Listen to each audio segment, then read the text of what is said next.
jornada laboral comienza muy temprano, alrededor de las 4 de la mañana. El capitán da la orden de lanzar las redes al mar y se inicia el proceso de pesca. Las redes se despliegan por la popa del barco y se arrastran durante unas 2 horas. Luego se recoge y se vacía en la cubierta. Allí comienza el trabajo más duro: separar el pescado por especies y tamaños, descartar los ejemplares más pequeños o dañados y enviar el resto a la planta procesadora. Es importante señalar que dentro de la pesca de arrastre, en las redes son atrapados muchos animales que no son el objetivo de pesca, tales como delfines, focas, tiburones o albatros. Estas especies se llaman descartes y pueden representar hasta el 80% del total de la captura. Los descartes suelen ser devueltos al mar muertos o moribundos, lo que afecta al equilibrio ecológico y la biodiversidad. Lo cierto es que este es un problema demasiado serio y que generalmente nos pasa desapercibido. Ya sabemos que los recursos pesqueros están sobreexplotados en todo el planeta. Uruguay no es la excepción. Agravamos este cuadro además con un desconocimiento importante. Sin embargo, del tema descartes pesqueros en nuestras aguas hay información, hay investigaciones científicas y vamos a hablar de eso y sobre todo cómo se puede utilizar esa información para mejorar la manera en la que aprovechamos, ojalá de manera sostenible, los recursos naturales que tienen las enormes aguas sobre las que nuestro país tiene jurisdicción. Ese y un montón de otros temas científicos en el programa de hoy, que comienza, como es habitual, con el salpicón de las principales noticias científicas de la semana.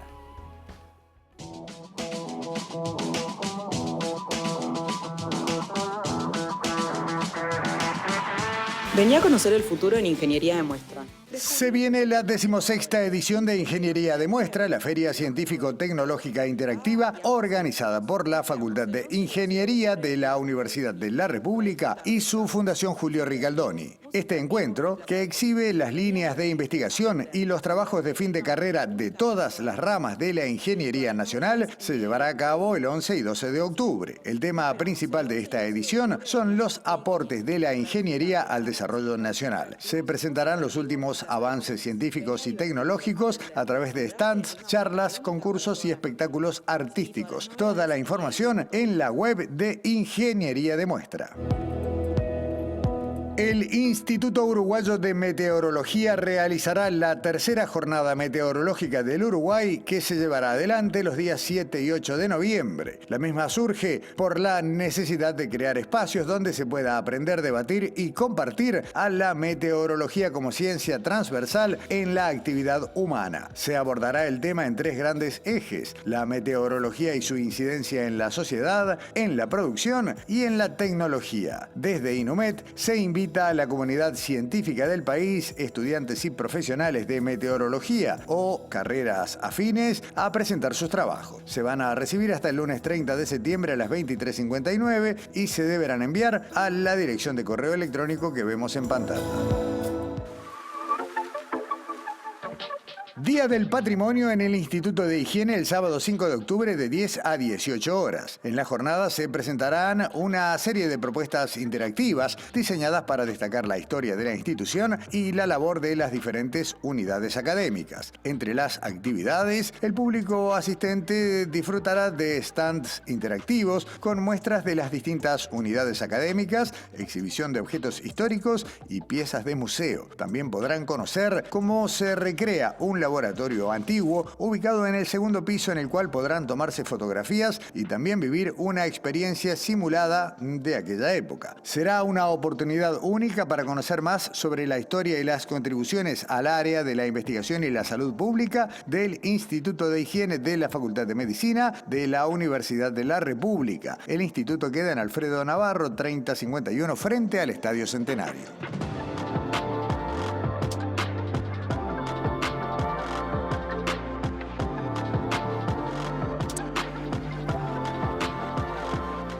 El Programa de Desarrollo de las Ciencias Básicas presenta el siguiente espacio con investigadoras e investigadores apoyados por el Programa Despegue Científico, una iniciativa del PDCIBA que apoya a las investigaciones emergentes en Uruguay.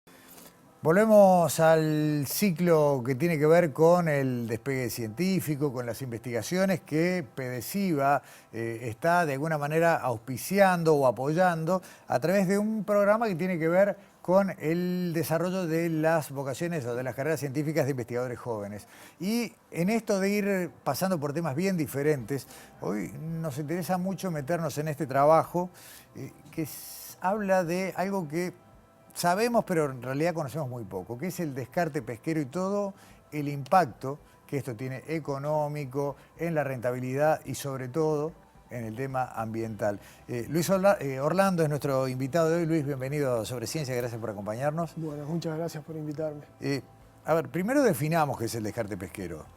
Bueno, el descarte, como decía en el video que veíamos antes, sí, es todo lo que se captura y se devuelve al mar, ya sea muerto o moribundo. En general lo que no va a volver a ser viable, no es que lo volvemos a tirar al agua y acá no pasó nada. Claro. Una de las cosas, por ejemplo, que uno no tiene presente es que si la pesca, por ejemplo, viene de determinada profundidad, ya el animal no sobrevive al cambio de presión, por ejemplo. Sí, además la duración de toda la maniobra de pesca y toda la presión que se ejerce sobre el animal, sumado al cambio de presión, sí, la fracción que podría sobrevivir es realmente mínima. Hay países, a ver, no todos los países tienen legislaciones, todos los países que tienen costa y que tienen actividades pesqueras legislan de la misma manera. Uruguay es un país que permite el descarte pesquero, pero exige información. Sí, dependiendo en general de los recursos de los que dispone cada país, son las estrategias que eligen. Lo de Uruguay, desde mi punto de vista, es como bastante honesto. Los países que tienen muchos recursos, en general, tienen prohibiciones de pesca, de descarte, perdón, y un control muy severo, que requiere un montón de recursos porque hay que tener gente controlando en los barcos o tecnología para controlar. Perdona ahí, Luis. Sí. Prohibición de descarte sería que todo lo que viene en las redes debe ser comercializado, digamos, puesto a disposición de los consumidores de alguna manera, o industrializado. Sí, tiene que ser desembarcado, claro, en el puerto. Okay. Después, ¿cuál es el destino final? Eso está bien. Pero no se puede devolver nada al mar. No, claro. Está bien. Ese tipo de aproximación es muy común en Europa, sobre todo en el Mar del Norte. Después lo que pasa muchas veces es que países que no tienen recursos implementan una prohibición del descarte que es ficticia, digamos, porque no tienen forma de controlar, digamos, de hacerla efectiva. En el caso de Uruguay, lo que tiene Uruguay es un descarte regulado, digamos. El descarte está permitido, lo que se solicita es una declaración jurada con lo que se descartó. Bien. En el caso de los datos de los que se dispone, digamos, de lo que incluyen esas declaraciones juradas, ¿cuál sería el descarte estimado de Uruguay, por lo menos en la actividad más reciente? Bueno, nosotros lo que vimos analizando 2017 a 2020 más o menos, vimos entre un 6 y un 8% de lo que se captura es descartado de vuelta al mar. Bien, ¿eso podría ser algo más de 3.000 toneladas? Podría ser, sí, dependiendo de la flota. Claro, está bien, pero es una cantidad bastante imponente si esto es solamente el descarte. Sí. O sea, por más que el porcentaje vos decís, bueno, suena bajo, es decir, bueno, menos del 10%, visto en el volumen bruto, es una cantidad de animales, que ya vemos que hasta puede haber aves en el descarte. Pero, sí. En este estudio que hicimos, analizamos peces y hay un componente mínimo de delfines. Okay. Pero en sí aves no había. Ajá. Si bien están en la ecuación, este trabajo se enfocó en el descarte pesquero. Bien, digamos. Perfecto. A ver, yo no me imagino, tal vez sí, que quienes se encargan de este planillado en los barcos de esta declaración jurada estén haciendo un despiece por especies. Bueno, se descartó tanto de tal especie. Sin embargo, vos conseguiste alguna información sobre algunas especies que predominan. Sí, lo que sucede es que se utilizan muchos nombres comunes y nombres que son descriptivos de las especies. y nosotros eso después lo consultamos con expertos de la DINARA que conocen el sistema pesquero uruguayo y nos ayudan a llegar al nombre de la especie. Bien. ¿Solamente se descartan las especies que no tienen valor comercial o también hay descarte, por ejemplo, de ejemplares de tamaños que no son los adecuados para el mercado y demás? Bueno, eso es interesante. Se descarta todo tipo de especies, algunas que potencialmente tendrían valor y otras que no, pero como esa fuente de información desaprovechada fue lo que nos atrajo a hacer la investigación. Hay información sobre especies que tienen manejo pesquero, que son importantes, son recursos de los principales como la merluza o la corvina, y bueno, y al haber descarte de estas especies, nosotros asumimos que es un tema de talla, de que son muy pequeños, son juveniles, y eso a la hora de modelar la población en realidad es información súper importante. Claro. Y que no se estaba incorporando a los modelos pesqueros. Corregime si me equivoco en esto, Luis. Acá el descarte tiene 3 problemas. El de la rentabilidad, ustedes hablan de la unidad de esfuerzo, digamos que es, bueno, cuánto descarta en determinado tiempo de trabajo, sabemos que un barco tiene un costo, no sé, combustible, personal y demás. El daño ambiental de extraer juveniles y el daño ambiental de devolver toda esa cantidad de pescado muerto al agua. ¿Es correcto? Sí, el impacto principal sobre las aves, además o sea, el principal impacto obvio es la captura incidental de aves.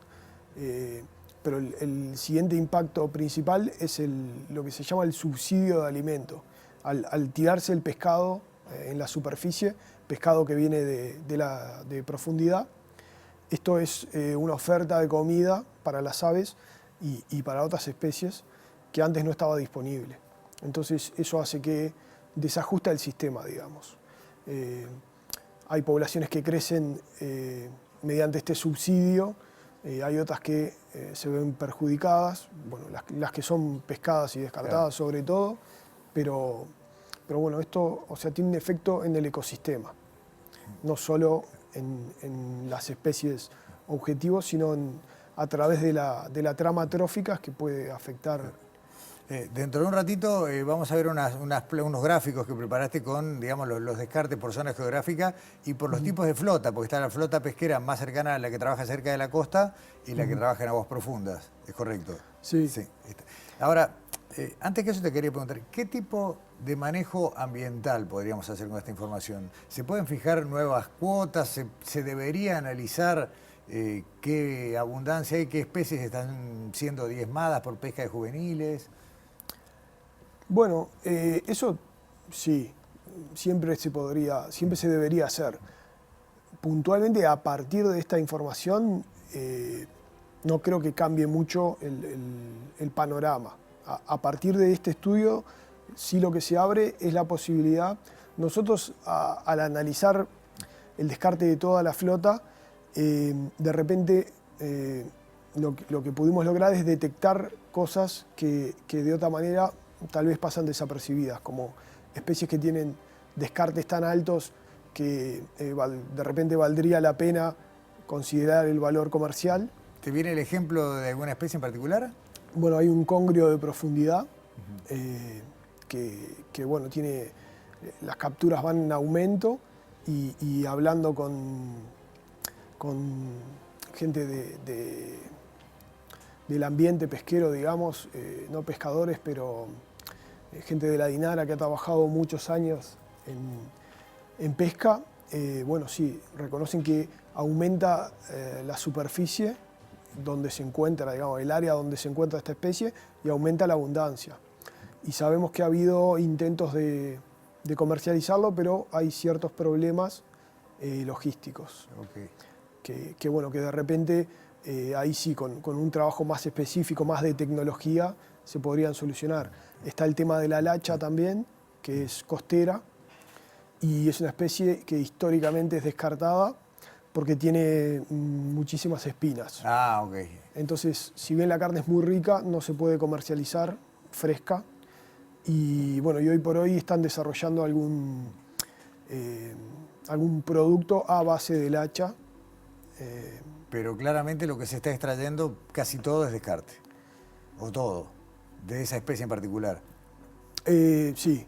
Del hacha casi el 100% y del congrio de altura sí el 100% porque no hay... Bien.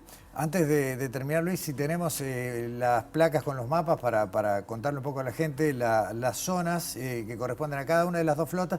Ahí estamos viendo, acá estamos viendo la flota costera y los descartes que tiene que ver. Explícanos un poquito, Luis. Bien, arriba tenemos la flota de plataforma y abajo la flota costera. Ah, bien.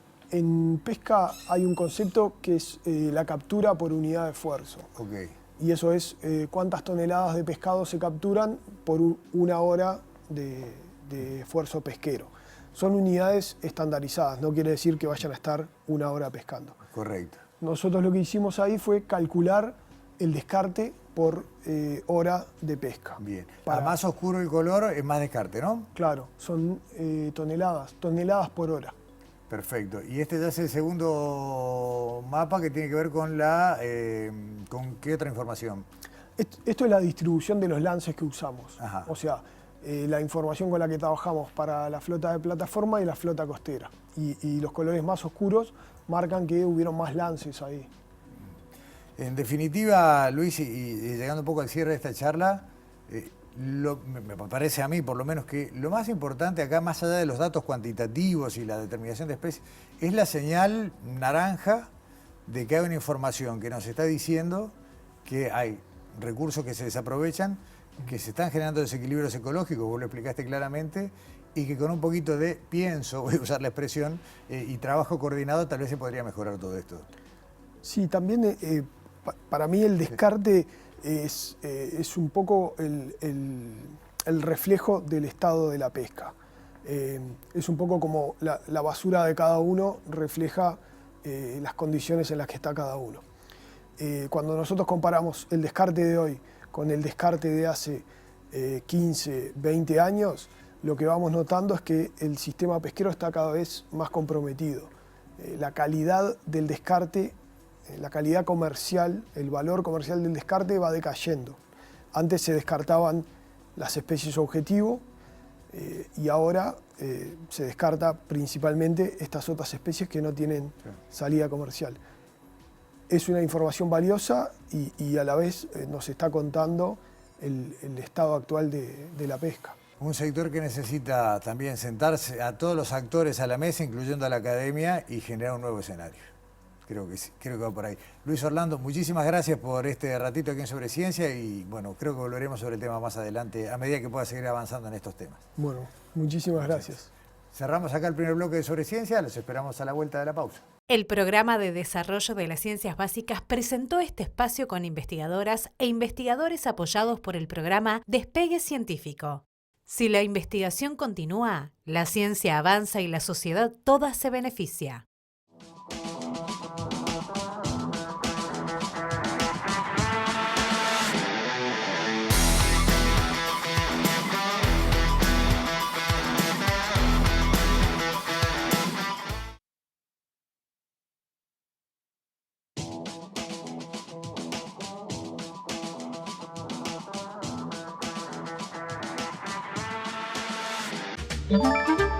Presenta FENAPES. Compromiso 6+1. Hagamos un trato por la educación pública. En esta parte de Sobre Ciencia vamos a compartir un informe que preparó Daniela Hirschfeld sobre una profesión muy antigua que a lo largo del tiempo ha venido profesionalizándose, recibiendo mayor y mejor capacitación al punto de pasar de ser una especie de actividad casi artesanal a ser una verdadera profesión. ¿De qué hablamos? Bueno, nos lo cuenta Daniela.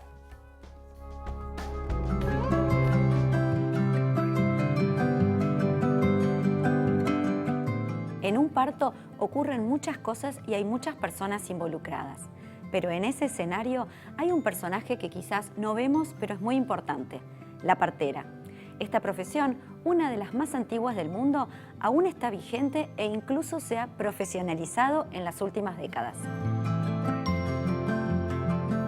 En este informe vamos a conversar con Eliana Martínez, directora de la Escuela de Parteras de la Facultad de Medicina de la Universidad de la República. La carrera de obstetra partera en el Uruguay es un hito porque la Facultad de Medicina se funda en el 1875 y 2 años después, en el 1877, se reglamentan los cursos para partera. Y no es menor que la primera egresada de la Facultad de Medicina fue una partera reconocida, Adela Peretti, que también se transformó en la primera mujer universitaria en nuestro país. La Escuela de Partera estuvo históricamente ubicada en el Centro Hospitalario Pereira Rosell, hasta que en el 2018 nos mudamos acá al edificio universitario en un ámbito puramente universitario.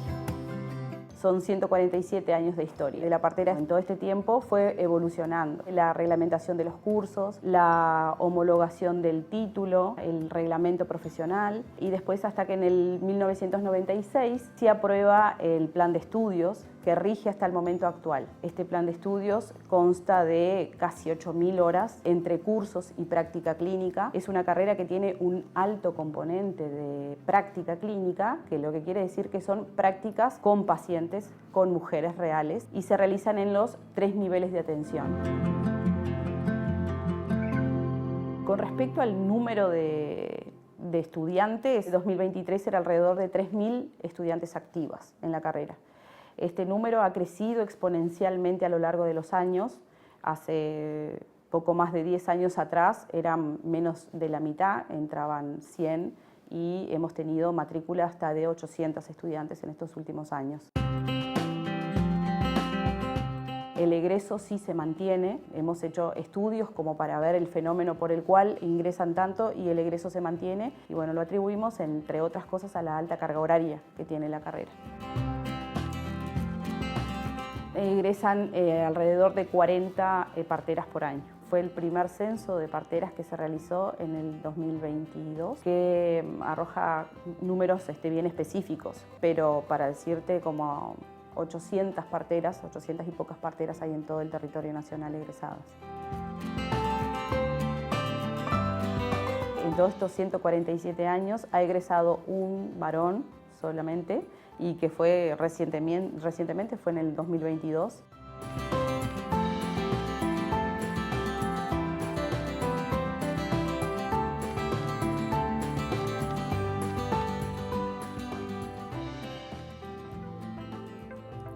Bueno, esta es la primera parte del informe, pero ahora nos metemos un poquito más en saber qué capacitación tienen que recibir o reciben las personas que se reciben de la carrera de parteras, qué conocimientos científicos tienen que manejar o al menos se les da a quienes transitan esta formación académica en nuestro país. Vemos la segunda parte del informe de Daniela Hitzfeld.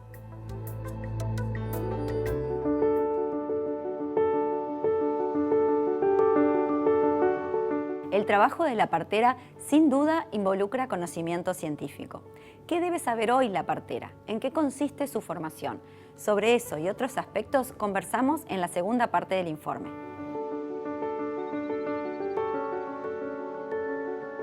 Así como lo expresa el perfil profesional de la obstetra partera de acá del Uruguay, es un profesional con formación científica.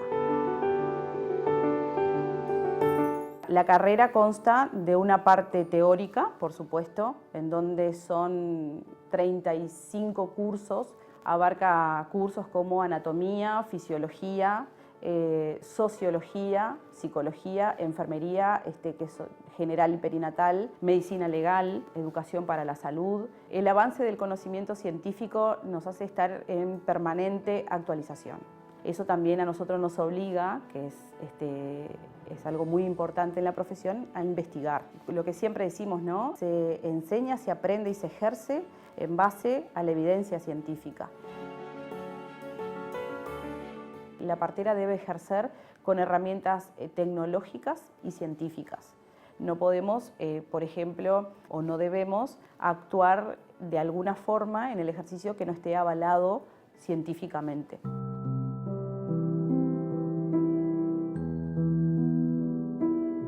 La evidencia en cuanto al proceso del trabajo de parto y parto es clarísima, que el respeto a la fisiología, el respeto al proceso, eso está comprobado científicamente que favorece a todo lo que es la culminación de un parto y también la experiencia de la mujer. Si bien eso está comprobado, también la ciencia nos obliga a intervenir cuando hay que hacerlo. Y por eso es tan importante que todo este proceso esté acompañado al lado de un profesional. Las nuevas tendencias, ahora se habla mucho del parto respetado.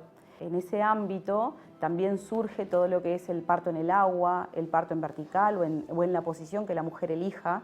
Y eso también ha pasado, y hablando de un modo científico o comprobado, por varias etapas. Al principio las mujeres parían así, a veces en la casa inclusive, o siempre en la casa antes. Después se fue institucionalizando el parto, ahora se vuelve a decir que si bien el parto esté institucionalizado, sea como la mujer, en la posición que la mujer elija.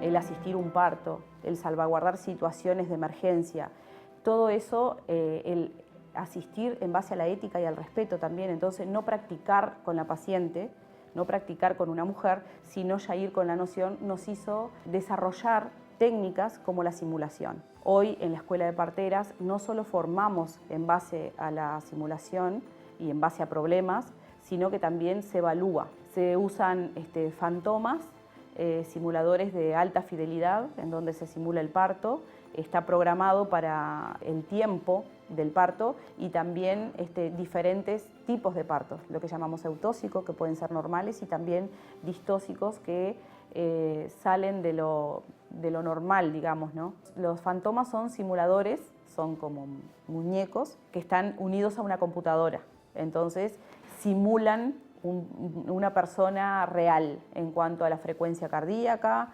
los brazos con los vasos, los tiempos del parto, incluso hasta los latidos fetales para que el estudiante pueda entrenar el oído escuchando los latidos fetales. Todo eso unido a una computadora que lo maneja el docente.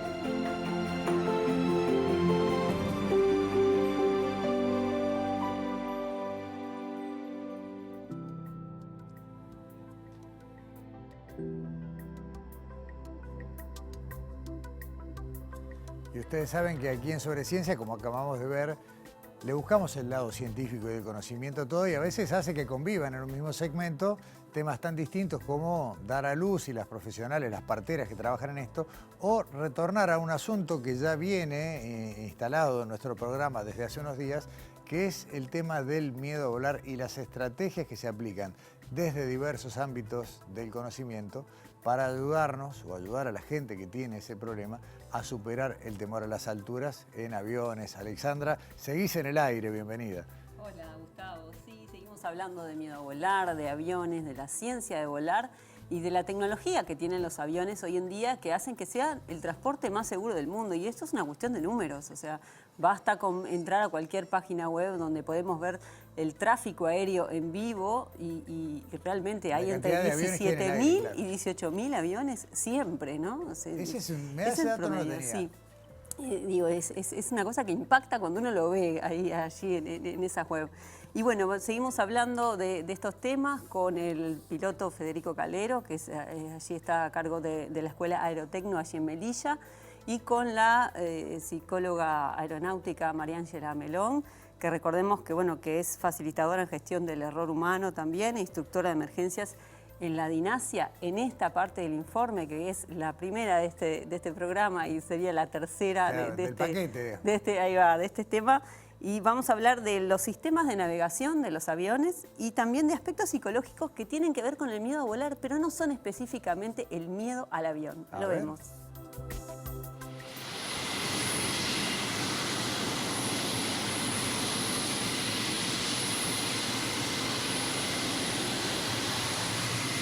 Todos los sistemas que están en funcionamiento del avión tienen un sistema de backup atrás. Básicamente la aviación es eso, el avión es una cantidad de sistemas combinados unos con otros que ante la falla de uno siempre hay otro que va a hacer la tarea del que falló. Por supuesto que hay sistemas que son críticos y otros no tanto, pero por lo menos los sistemas críticos, de sistemas primarios, los de vuelo y navegación, todos tienen un backup. Y ante una falla, el piloto va a poder switchar sistemas y proseguir el vuelo, por supuesto, dependiendo de la gravedad, pero en algunos casos, un vuelo totalmente normal.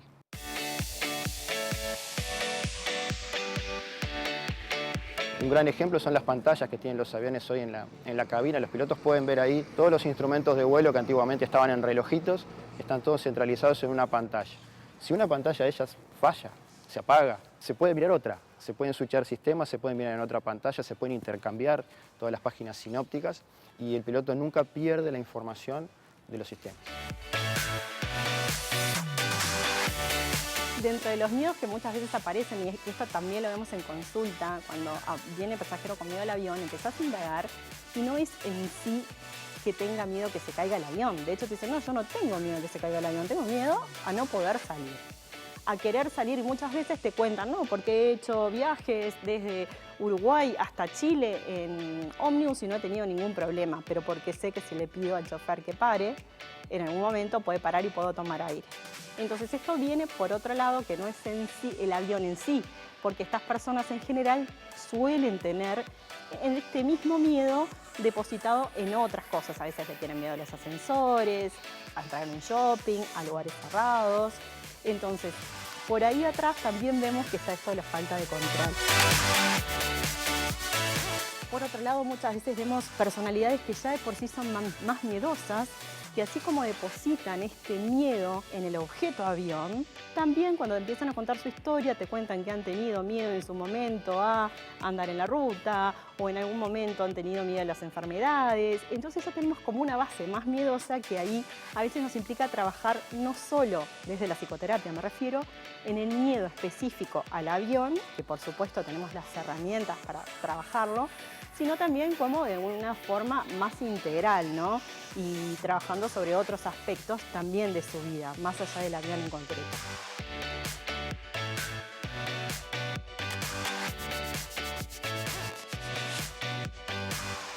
No es miedo a volar en alguno de estos casos, sino miedo a varias cosas, me imagino, claro, el ejemplo del ascensor está bueno. Es miedo a perder el control de la situación, tal vez. También, sí, bueno, eso ya nos lo contaba María Ángela. Y vamos a hablar de algo que es muy, o sea, pasa mucho cuando las personas nos subimos a un avión, que son las turbulencias. Las turbulencias son todo un tema, no solo para la parte, digamos, de tecnología del avión, sino también para esto del miedo a volar. Y Federico nos cuenta por qué ocurren las turbulencias, qué tipo de turbulencias hay, y también, bueno, nos decía que los aviones tienen, o sea, los pilotos tienen muchos recursos para reconocer esas zonas de turbulencias, justamente no solo por los equipos electrónicos que avisan esas zonas, sino también por otros colegas que pasan por esa ruta y avisan digamos, al que viene después, ¿no?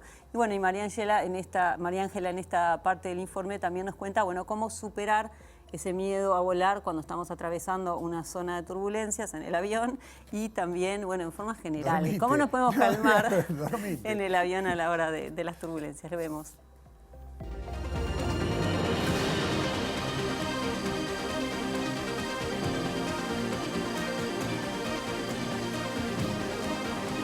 En cualquier fase de vuelo puede haber turbulencia. Las que son en niveles bajos o cerca del terreno, en despegue y aterrizaje, son mayormente por viento, turbulencia térmica, que es un aire ascendente inestable después de haber sido calentada la superficie de la Tierra. Esas son como las más comunes. En altura, cuando el avión vuela a 10.000 metros, a 15.000 metros, hay otro tipo de turbulencias. Ahí el viento no es tan turbulento, salvo en las cercanías de la corriente en chorro, que es algo que se da a niveles muy altos. Pero básicamente ahí la turbulencia puede ser debida a otros factores y también puede ser fuerte. Lo que sí es difícil de detectar es cuando la turbulencia no tiene un indicio meteorológico que al piloto le indique dónde está. Cuando sabemos que hay viento porque la torre nos lo dice o porque vemos el indicador de viento del aeropuerto o cuando vemos la nube, que sabemos que es un indicio de turbulencia, el piloto sabe dónde está la turbulencia y bueno, evalúa las posibilidades de evitarlo. Cuando la turbulencia ocurre en aire claro, en un cielo azul, despejado, y no tenemos posibilidad de verla, ahí el piloto no tiene muchas herramientas como para detectar dónde están. No, que el avión atraviese una zona de turbulencia no quiere decir que que vaya a tener un accidente, que se vaya a caer, como se dice normalmente. Por lo pronto, lo único que quiere decir es que tal vez el vuelo sea un poquito más incómodo y un poquito menos predecible en la trayectoria y dirección del avión. Va a ser incómodo para todos, para el piloto y para los pasajeros, y también para el avión, que es sometido a algunas fuerzas, pero el hecho de encontrar turbulencias no quiere decir que sea un riesgo o un peligro para el vuelo, bajo ningún punto de vista. Así como tenemos pasajeros que tienen más miedo al despegue o al aterrizaje, otros le tienen más miedo a las turbulencias. Básicamente lo que hacemos cuando estamos trabajando con las personas que tienen miedo a volar es hacer que lleguen como su lista de chequeos, ¿no? Como tienen los pilotos, como distintos ítems que los pueden ayudar a pasarlo mejor. En esa checklist también aparecen, bueno, poder llevarse una música que les da tranquilidad, visualizarse en un lugar seguro, que eso se hace previo a subir en el avión. Muchas veces la persona dice, bueno, yo me imaginaba sentada en el jardín de mi casa, en una reposera, tomando aire o en la playa, y esta visualización con la música que además le genera tranquilidad es otra de las herramientas que se usa.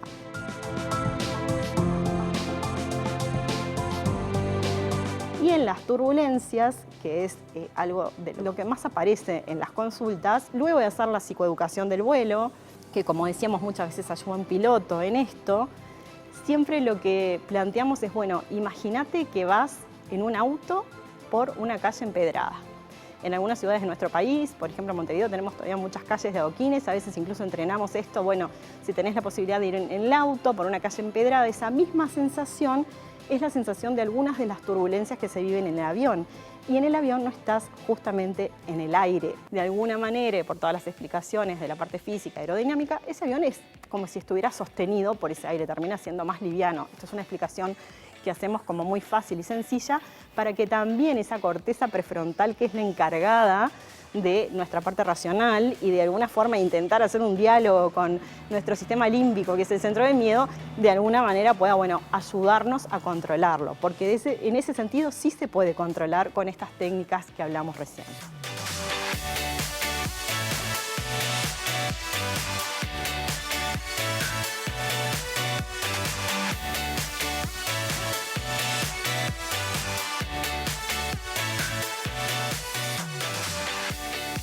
La comparación de la calle. ¿Sabés que alguna vez se me había pasado? No tanto por una calle empedrada, pero sí por un camino, no sé, de tierra, de mal conservado.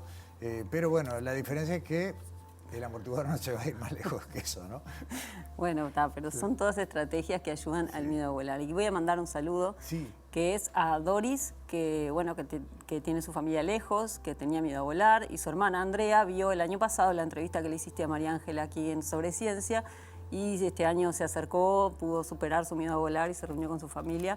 Así que es una historia de estas lindas para contar. Qué lindo. Bueno, gracias por eso. Bueno, y ya que decís eso, muy cortito, el otro día me escribieron en el Instagram las hackers del Reina, que son un equipo que va a participar en las Olimpiadas de Robótica del Plan Ceibal dentro de poco, y que les encantaba la idea, bueno, de que por lo menos les deseáramos mucha suerte. Son del Liceo Reina Reyes, que está allá en la zona de Manga. Y nada, éxitos, que les vaya muy bien a las hackers del Reina. Y ahora te despido, Alexandra, con algo que nos encanta poder mostrarles, porque hemos hablado, yo les dije, Sobre Ciencia va a cumplir 10 años el año que viene. Bueno, durante muchos de estos 10 años estamos esperando poder contarles que falta poquito para que se inaugure el Museo de Sitio de las Huellas de Dinosaurio de Tacuarembó, y esto es lo que venía faltando para la inauguración, lo vamos viendo.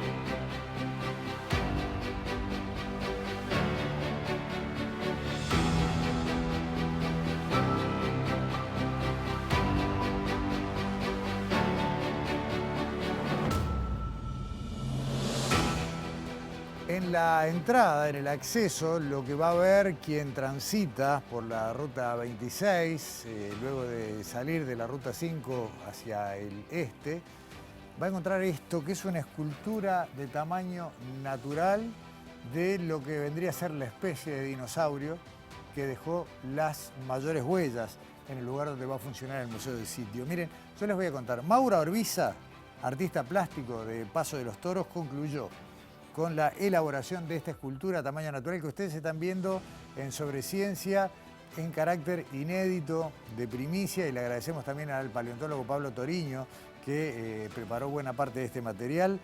Este dinosaurio va a ser colocado, como decíamos, en un pedestal, en el ingreso, en el acceso al Museo de Sitio de las Huellas de Dinosaurio en Tacuarembó, que todavía no tiene fecha de inauguración, pero falta poquito. De hecho, falta que el dinosaurio esté en su lugar y poca cosa más. Es un saurópodo del género de los dicraeosaurios, que se supone es el que dejó las huellas más grandes que pueden apreciarse allí en el Museo de Sitio. Propiamente dicho, el Museo de las Huellas de los Dinosaurios no ha sido inaugurado aún, pero todo está a la vista. Los arqueólogos, los paleontólogos han venido trabajando muchísimo para recuperar la mejor manera de mostrar estas huellas, así que si ustedes andan por la Ruta 26 o por la 5, por la zona de Tacuarembó, bien vale la pena darse una vuelta porque ya está casi todo listo. Son 25 kilómetros más o menos de Tacuarembó capital.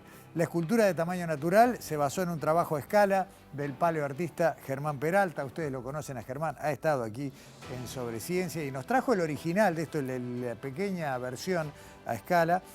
Son 3 meses de trabajo, lo que vemos acá, de Mauro Arbiza. Y la idea que él propone, antes de trasladarla al sitio definitivo, es exhibirla al menos durante un día en la plaza principal de Paso de los Toros, luego exhibirlo al menos durante otro día en la plaza principal de Tacuarembó y luego, a partir de allí, ya llevarlo a su sitio definitivo, al pedestal que se está haciendo para que quede instalado sólidamente en el acceso de este museo de sitio de las huellas de dinosaurio de Tacuarembó, que nos va a encantar muchísimo que de una buena vez tenga el corte de cinta que merece y poder estar ahí para felicitar a todos quienes de una u otra manera, todas y todos, desde la geóloga, estudiante que encontró la primera huella, hasta quienes está trabajando día a día para que este museo se haga. Nueva pausa en Sobreciencia. A la vuelta vamos a hablar de startups biotecnológicas. Presentó FENAPES. Compromiso 6+1. Hagamos un trato por la educación pública.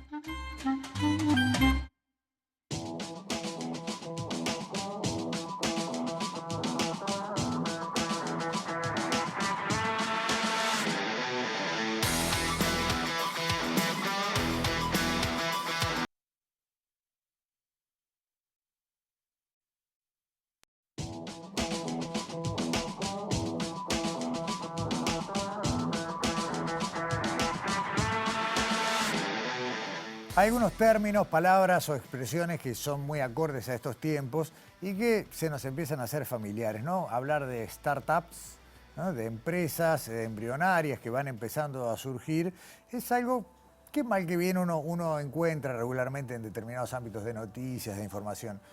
Hablar de startups biotecnológicas también suele ser medianamente habitual, pero siempre referido a otras latitudes. Y cuando se habla de alguna de nuestro país no entendemos muy bien de qué viene la cosa o de qué se trata. Y sin embargo, y esta es la maravillosa noticia, de a poco se va generando un ecosistema de startups biotecnológicas en Uruguay. ¿Y qué quiere decir esto como primer elemento? Esto es síntoma de que muchos años de laboratorio, de que muchos años de investigación, no solamente sirven, y vaya si no es mucho, para base, para seguir construyendo conocimiento, sino que también sirven para un proyecto de país que se puede mirar no solamente con los esquemas tradicionales de generación de riqueza y producción, sino también con la aplicación de conocimiento. Un golazo. Bueno, vamos a hablar de 2 startups y de alguna manera en estas 2 empresas voy a reflejar un poco lo que pasa en otras tantas que están dando vuelta. Yo le quiero agradecer mucho la presencia a Eloísa Arrarte, a Célica Cajide, Eloísa, cofundadora y CSO de Polímera, y Célica, cofundadora de DNA Syme. El otro día estuvimos ajustando la manera de decirlo. Así es. Bienvenidas ambas. Muchas gracias, Gustavo. A ver, bueno, empecemos por vos, Eloísa. ¿A qué se dedica Polímera y por qué es una startup? Bueno, nosotros lo que estamos trabajando es con una bacteria que produce un material, un polímero, que es capaz de absorber grandes cantidades de agua. y nosotros lo queremos aplicar en productos, por ejemplo, sanitarios, como los pañales o las toallas sanitarias femeninas, como el material que absorbe el líquido. Actualmente se utiliza el poliacrilato de sodio, que es un derivado fósil, que no es biodegradable, y nuestra idea es sustituirlo por un material más amigable con el medio ambiente. Bien, hablaste de bacterias y todavía no te voy a preguntar más porque ahora vamos a hablar de algo similar. DNA Syme, bien, de alguna manera tiene un origen común, pero se dedica a otra cosa. Totalmente. DNA Syme también surge, tiene un origen antártico. Hacemos ciencia antártica desde hace ya más de 10 años. Y bueno, surge a través de esta investigación de microorganismos que tienen el potencial de producir enzimas o proteínas con potencial para aplicarlas en diferentes industrias. En DNA Syme lo que hacemos es producir enzimas que tienen la capacidad de reparar daño en el ADN generado por la radiación ultravioleta.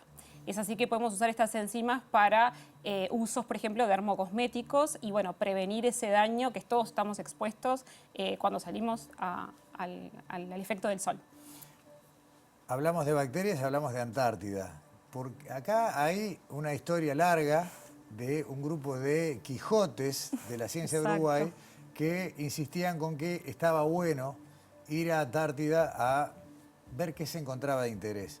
Y entre esas muestras que venían, no es que se ponían a armar laboratorios en Antártida, sino a recoger muestras y a procesarlas acá, vinieron bacterias, entre muchas otras cosas. ¿Qué bacterias vinieron y cómo terminan siendo un polímero? Bueno, en realidad fuimos a buscar diferentes tipos de microorganismos. Yo en principio trabajé con levaduras y después empecé a trabajar con la colección de bacterias de la Facultad de Ciencias. Y entre esas bacterias, viendo cómo cultivábamos, vimos que había una que tenía una característica especial, que generaba como una especie de gel en el medio. Y dijimos, bueno, vamos a estudiarla y a ver para qué sirve. Y ahí surgió la idea de estudiar este material y probar esa capacidad de absorber agua. Pero bueno, el objetivo era... O sea que la bacteria es una especie de transformación de algo hacia ese gel que termina siendo un polímero. ¿De dónde se parte? Digamos, ¿bacteria y qué más? Y comida. Básicamente azúcares, fuentes de carbono, de nitrógeno. Es como nosotros, necesita alimento y respirar, y ahí uno de los productos que genera es este polímero. Una de las cosas que nosotros sospechamos es que como es un ambiente bastante extremo, la Antártida, donde hay poco disponibilidad de agua, de nutrientes, hay frío, congelación, que este material lo genera como una forma de adaptarse a ese ambiente tan extremo. Y eso es lo interesante de la Antártida. Los microorganismos se adaptan a estas condiciones y generan cosas únicas que quizás no las encontramos en otras partes del planeta. Voy a hablar de Susana Castro, que yo recuerdo hace muchos años en alguna entrevista que ella nos hablaba de que una de las líneas de interés era ver cómo estos organismos vivos aguantaban la fuerte carga de rayos UV que hay en la Antártida, entre otras cosas, bueno, no solamente agujeros de ozono, sino que ya de por sí es una zona más expuesta. Y ahí había una línea. Sí, bien como comentaba Eloísa, la Antártida es un sumidero de información inmensa y tiene estas características de condiciones extremas que lo hacen únicos en el planeta y que por tanto los microorganismos que ahí se desarrollan tienen capacidades y han desarrollado estrategias a lo largo de la evolución para resistir. Como bien decía Eloísa, bajas temperaturas, condiciones de poca disponibilidad de agua, porque hay un montón, pero está toda congelada. Y también, como bien decías tú, condiciones de radiación ultravioleta sumamente alta. Porque, bueno, durante mucho tiempo el adelgazamiento de la capa de ozono se ubicó en esa zona, por la gran cantidad de horas de luz que hay en algunas etapas del año. Y bueno, los microorganismos han desarrollado capacidades para resistir a esas condiciones de intensa radiación ultravioleta y el daño que generan y poder reparar ese daño generado. Susana Castro fue pionera en empezar en la Antártida y investigar estos microorganismos, entender cuáles son esas estrategias, cuáles son los mecanismos moleculares que hacen que resistan a estas condiciones. Y ahí surge el interés de, bueno, tienen unas enzimas que tienen la capacidad de reparar el ADN y ahí pusimos foco. Y bueno, quiero nombrar a Juan José Mariscurrena, que durante todo su grado, posgrado, doctorado, trabajó y se dedicó al estudio de estas enzimas, que bueno, hoy son la vedette de DNA Syme, y esperamos que vengan otras más a acompañar y hagan un conjunto y un portafolio de posibles enzimas que puedan ser incorporados en, por ejemplo, productos dermocosméticos, como les comentaba hace un ratito. Yo me hubiera imaginado que esas bacterias tenían mejor capacidad de resistir al UV. Sin embargo, vos estás hablando de reparación. Bueno, sí, es una forma de resistir, claro, porque tiene la capacidad de reparar. El UV genera daños en el ADN, el ADN de todos los seres vivos, es un daño directo y nosotros los humanos tenemos un sistema que sirve para reparar, pero lamentablemente falla. Y en esa falla es que donde se introducen mutaciones y que a lo largo de nuestra vida las acumulamos y podemos generar, por ejemplo, la probabilidad de contraer cáncer de piel, por ejemplo, ¿no? Como lo más común pero también el envejecimiento es parte de esa radiación acumulada en nuestra piel. Estas enzimas lo que generan es, reparan el ADN y lo hacen bien, y por tanto nunca se nos generan mutaciones y no vamos o por lo menos entendemos que podemos prevenir ese daño a futuro. Bien. Eloísa, no me cuesta imaginarme, digamos, el proceso biológico de estas bacterias generando este polímero. Ahora, sí me cuesta mucho imaginarme cantidades, porque ustedes, en definitiva, en el horizonte se imaginan una posibilidad de reemplazar algo tan abundante, tan lamentablemente abundante, como son los pañales descartables. ¿Cómo se hace para llegar a esa escala? Bueno, nosotros nos estamos haciendo las mismas preguntas. Lo bueno de todo esto es que nos basamos en la experiencia anterior de la industria. Hay otros polímeros microbianos que se producen a gran escala. Un caso de ejemplo que siempre traemos es la goma Santana, que si la gente mira en los diferentes alimentos y todo, es un polímero que se utiliza para modificar en ese caso la textura de los alimentos. Y es producido por una bacteria llamada Xanthomonas campestre. Y eso se produce toneladas a nivel industrial. Se hacen unos tanques gigantescos, de varios metros cúbicos, y bueno, y ahí producen a partir de la bacteria, dándole alimento, ese polímero. Nosotros, basándonos en esta experiencia que ya tiene la industria, tecnologías, estamos hablando de más de 50 años en ese tipo de producción, de que nosotros vamos a llegar a escalar nuestra producción. O sea, estamos trabajando en eso, en ver cómo hacer para que la bacteria produzca más y después llevarla a escala grande. Tienen además por delante, y ya hablando de una mirada más empresarial, un evento muy valioso a escala mundial. Ustedes fueron seleccionadas, sus dos empresas, en nombre de Uruguay, junto con una tercera, Olofarma, si no me equivoco, la otra, sí, para lo que se conoce coloquialmente como la Copa Mundial de Emprendimientos, que en definitiva es ir a buscar financiamiento para escalar, ¿no? De eso se trata. Sí, lo que tiene la Copa Mundial, o al menos nosotros lo vemos así, es que es visibilidad, es estar compitiendo con emprendedores y empresas de todas partes del mundo. Lográs visibilidad y claramente, bueno, eso, captar inversión, captar, por ejemplo, nuevos mercados. También tienen ellos un programa para mentorías y acompañamiento en este escalado y crecimiento de la empresa para internacionalizarse, ¿no? Claro, porque en definitiva es eso, dar el paso para decir, bueno, ya nos recibimos de startup y ahora pasamos a ser una empresa. Exacto. No, y también es una forma de validación para nosotros de que estamos haciendo algo que es interesante. Para esta Copa se presentaron más de 15.000 startups a nivel global y quedamos en principio ahora estamos entre las 250 seleccionadas. Hay una posterior etapa que van a ser seleccionadas las que van a forma presencial a Arabia Saudita. Entonces es como de alguna manera, bueno, lo que estamos haciendo genera interés y está bien valuado, y bueno, estar ahí en contacto con otra gente, claro, es también ese networking importante. Exacto. Para conocer clientes, inversores, bien como decía Célica. O sea, si bien estamos hablando de la necesidad de generar atractivo para capitales, para escalar, al día de hoy, ¿los emprendimientos de ustedes ya han atraído, han conseguido financiamientos?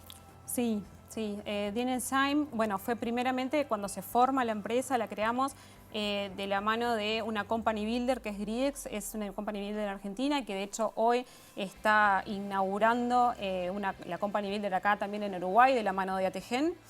Y bueno, y recientemente el mes pasado también fuimos invertidos por IndieBio, que es una aceleradora de biotecnología de Estados Unidos, referente a nivel mundial. Y bueno, pero como siempre decimos, las startups necesitamos financiamiento constante. La biotecnología es un camino largo y costoso, comparado con otro tipo de emprendimientos, quizás como ha tenido el boom acá en Uruguay el software. Claro. Se requieren otros montos, otros capitales, y el tiempo de desarrollo es bastante más largo, entonces se requiere seguir sumando capital, así que por eso estamos como en constante búsqueda de capital. Y en cuanto a eso, Eloísa, ¿cómo le fue a ustedes? Y nosotros también entramos al programa de Gridex y fuimos recientemente financiados y estamos empezando, ya tenemos esa inversión, pero ya estamos de cara a la próxima, porque justamente como decía Célica, lo que tienen las startups biotecnológicas es el tiempo que hay entre que uno empieza y que realmente empieza a vender el producto. Pueden pasar muchos años porque los desarrollos científicos llevan tiempo y eso hace que no tengamos fondos propios para autofinanciarnos y siempre estemos buscando financiación externa hasta salir al mercado. Está bien. Ahora, si todo esto confluye y como dicen bien, es un camino largo que tiene mucho para atrás y mucho por delante, pero bueno, si llega a buen puerto, vamos a estar hablando de empresas que ya nacen internacionales, porque estos mismos capitales que invierten no vienen solamente pensando en qué lindo vender esto en los súper de Montevideo. Totalmente. Claro. Sí, eso también es parte de este camino nosotros como científicas de salir y entender que ya desde un inicio hay que tener una mirada global para poder estar preparados para salir al mundo e internacionalizarse lo más pronto que se pueda dentro, bueno, de los tiempos que maneja la biotecnología. Es un cambio de mentalidad, ya salir del laboratorio y pensar en un negocio ya fue un cambio bastante grande y también pensar en grande. Eso es la idea de las startups, que son empresas que pueden crecer muy rápido y no solo un mercado global, sino ya empezar a buscar los mercados, van a estar en el exterior. Es que en ambos casos se trata de eventuales productos que no existen, no es que van a sumarse a competir con otros. Este tipo de polímero no tiene algo similar. La reparación del daño por los UV creo que tampoco, por lo menos a través de este proceso. Qué lindo, ¿no? hay algunos productos en el mercado similares, pero que no, o que buscan el mismo efecto, pero de la forma en que nosotros lo producimos, la escala que logramos, la pureza y la reparación al 100% del daño que hemos visto, han puesto foco distintos, tanto inversores como potenciales clientes de todas partes del mundo, y eso nos tiene sumamente motivados. Sí, y quiero decirles que a mí me encanta que en este programa de ciencia estemos hablando de inversores, que estemos hablando de Uruguay, de la atracción que puede haber en descubrimientos que vienen del trabajo científico, y bueno, ojalá en los próximos años tengamos así una larga hilera de personas como ustedes contándonos cómo les está yendo. Y bueno, y las esperamos también justamente, ¿no?, de vuelta más adelante para contarnos cómo siguen escalando los distintos procedimientos. ¿Hoy las empresas ya están generando puestos de trabajo? ¿Ya tienen gente trabajando con ustedes? Bueno, en el caso nuestro somos startups, por lo tanto estamos iniciando. Sí es verdad que gracias, por ejemplo, a la ANI, que siempre, personalmente me ha acompañado durante toda mi formación científica y ahora como startups también. Y estamos con una herramienta de ellos que nos permite articular a nosotros como empresa junto con la academia, y ahí ya estamos trabajando y tenemos 2 puestos de trabajo, y la idea, por supuesto, es seguir generando, que creo que un poco esa también es la esencia de las startups uruguayas. Nosotros estamos fresquitos, entonces todavía estamos en el proceso de armar y conformar bien la empresa, pero sí estamos... Dentro de unos meses ya vamos a necesitar mucha mano de obra y lo interesante es también dar otros puestos de trabajo que hasta el momento en Uruguay no eran tan posibles para gente que estudiaba ciencia, que estaba o en la academia o algún laboratorio, pero no había estas posibilidades, entonces vamos a estar seguro requiriendo personas especializadas en ciencia, que está muy bueno y que no se vayan del país. Doctora Eloísa Arrarte, magíster Célica Cajide, ambas protoempresarias encargadas de, junto con sus equipos de sus startups. Felicitaciones, éxitos y gracias por venir a Sobre Ciencia. No, por favor. Gracias a ustedes por la invitación. Cerramos nuestro programa, nos encanta irnos con las mejores noticias. Perdón, me estoy olvidando, por suerte me avisan, el presente de Ística Objetos por venir a acompañarnos a Sobre Ciencia. Que siempre Ística, bueno, nos prepara estos objetos que son exclusivos de quienes nos visitan aquí. Así que bueno, gracias. Y ahora sí, cerramos el programa de hoy con las mejores noticias. Nos vemos acá en TV Ciudad la semana que viene.